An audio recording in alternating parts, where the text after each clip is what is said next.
Gas ଲିକ୍ରୁ ଅଗ୍ନିକାଣ୍ଡ ଘଟି ଜଳି ଯାଇଛି 2ଟି ଉଠା ଦୋକାନ। ଏପରି ଘଟଣା ଘଟିଛି ବାଲେଶ୍ୱର ମଠସାହି ହରଗଙ୍ଗା ପୋଖରୀ ନିକଟରେ। ତେବେ ଚନ୍ଦନ ପୂର୍ଣ୍ଣିମା ମେଳା ପାଇଁ ମଠସାହିର ଲଣ୍ଡାଗୋସ୍ୱାମୀ ମଠରେ ଭିଡ଼ ଜମି ଆସୁଥିବା ବେଳେ ମଠ ବାହାରେ ଥିବା 2ଟି ଉଠା ଦୋକାନରେ ଭୟାବହ ଅଗ୍ନିକାଣ୍ଡ ଘଟିଥିଲା। ମିଳିଥିବା ସୂଚନା ଅନୁଯାୟୀ ଅପରାହ୍ନ ସମୟରେ ଉଠା ଦୋକାନୀ ଚିଙ୍ଗୁଡ଼ି ଜେନାଙ୍କ ଜଳଖିଆ ଦୋକାନର ରୋଷେଇଆ ଗରମ ତେଲରେ ଛଣାଛଣି କରୁଥିଲେ।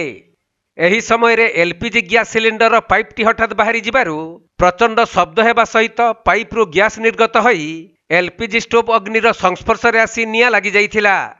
ଫଳରେ ଜଳଖିଆ ଦୋକାନ ସମେତ ପାଖରେ ଥିବା ତାଙ୍କ ତେଜରାତି ଦୋକାନରେ ମଧ୍ୟ ନିଆଁ ଲାଗି ସବୁ ଭସ୍ମୀଭୂତ ହୋଇଯାଇଥିଲା।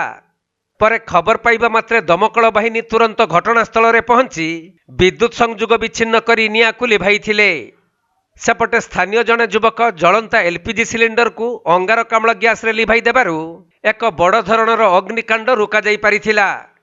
ତେବେ ଏହି ଅଗ୍ନିକାଣ୍ଡ ଯୋଗୁଁ ଲକ୍ଷାଧିକ ଟଙ୍କା ମୂଲ୍ୟର ସାମଗ୍ରୀ ଜଳି ପୋଡ଼ି ଛାରଖାର ହୋଇଯାଇଛି।